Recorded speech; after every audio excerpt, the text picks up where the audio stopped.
essentially these are the 4 categories that you fall under, and I'll kind of I'll run through them and then maybe have a think about as we're speaking which one of these, and it could be more than one, you think you might fall under, and I'll kind of give you a rundown of what is the most conducive to trading. So just have a think, and I'm going to ask you guys in a couple of minutes just to type in what you think you might be.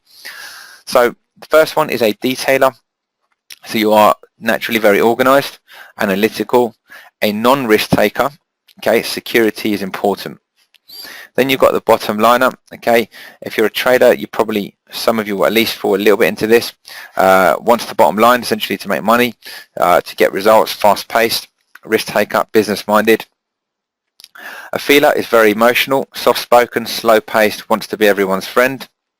And these are just generic sort of points, just to give you an idea. And an exciter, where you have loves recognition, people orientated, very excitable, not into details. So if which one of these, or 2 of these maybe, I would say 2, you probably wouldn't be more than 2, would you most fall under, guys? Anybody, if it's a little bit of each, just put 2. It'd just be interesting to see what you guys think of yourselves, and I'll share with you as well what which categories I fell under actually, and what I had to work on actually to get that consistency. Okay, so we've got a bottom liner so far. And anybody else? Alfred, brilliant. Bottom liner detailer. Okay, another bottom liner detailer. How about the rest of you guys? Ashraf, you've put, you're an exciter. Okay. So Charles, you're probably an exciter and a... Would you say, Charles, that you're quite okay at executing trades, or do you hesitate? So you'd say you're okay. You're fine if you're on a streak of winning, but when you're not, do you hesitate to take your trades? Would you say? Ashraf was asking me, do you think I should be trading if you're an exciter? It's something. It's not okay. I'll go through them with you. I'll explain the 3 of them, and the ones that are probably going to sort of be the most detrimental. So far, okay, perfect. Okay, so Charles is getting better. Okay, fine, perfect. Anybody else want to answer? Most of you guys have put an answer in, to be fair. Okay, perfect. Okay, so Ashraf, I'm going to answer your question as we kind of go through these right now. So actually, the best kind of natural personality, if you do actually, once you do the risk profile test, if you do fall under the category that you guys believe you fall under, would be a detailer and a combination of bottom line and detailer. You certainly need to be a bottom liner. Okay, you need to want to make money. I mean, that's natural. We're financial traders. Okay, so if you're not interested in money, it probably isn't the right thing for you.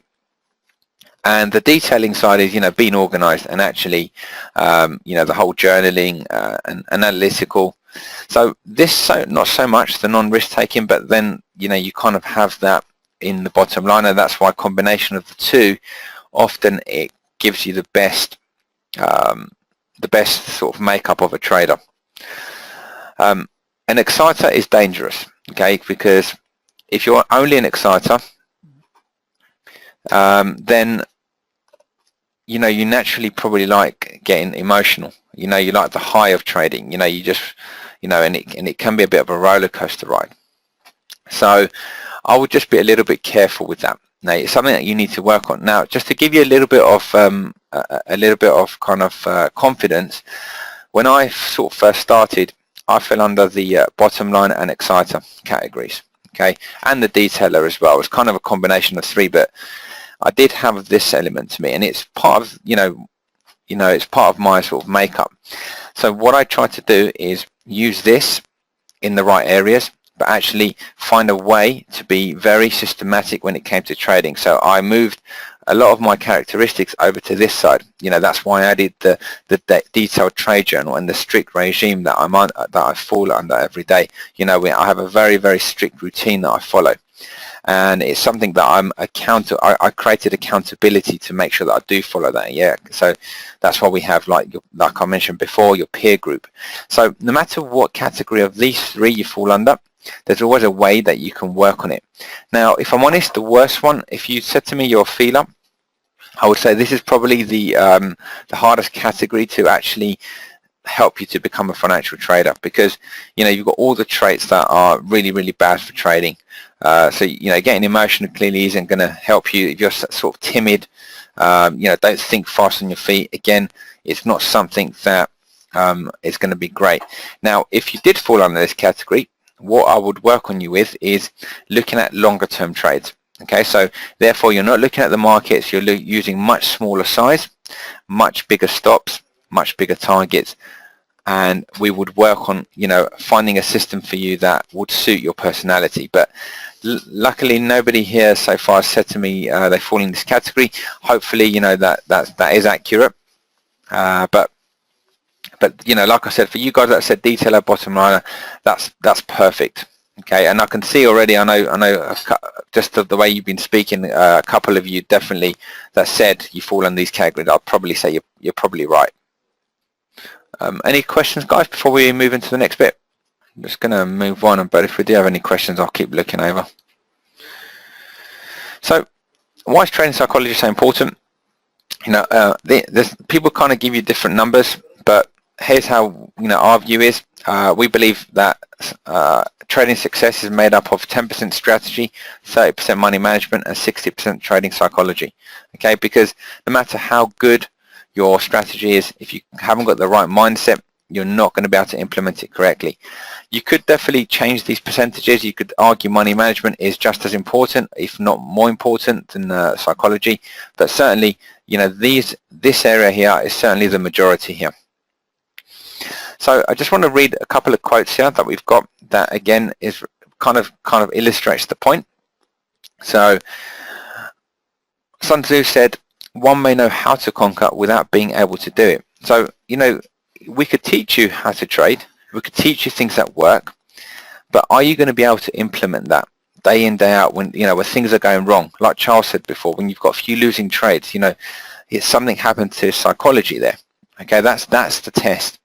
So a lot of people know what to do, and that's why you get a lot of good demo traders. When you trade on demo, you've got no emotion there, and therefore you can just kind of execute what you should do and you make money. As soon as you put your money on the line, suddenly something changes. And so what's really important is, again, that's why we mentioned before, don't trade with money that you can't afford to lose, because if it's smaller amounts of money compared to your wealth, it means that you're more likely to implement your strategy. And Aristotle said, "We are what we repeatedly do. Excellence then is not an act but a habit." Okay, so again, you need to have good habits, and it's something you need to work on every day. What's going to make you sort of optimal to trading? What's going to make you stop trading when you need to stop trading? Very, very important that you have that as part of your plan. So if you think about the above quotes, it's not knowing of something but the doing of something that really matters. So why do you think such few people follow through? I believe it's because it's what we mentioned before. I believe it's about belief systems.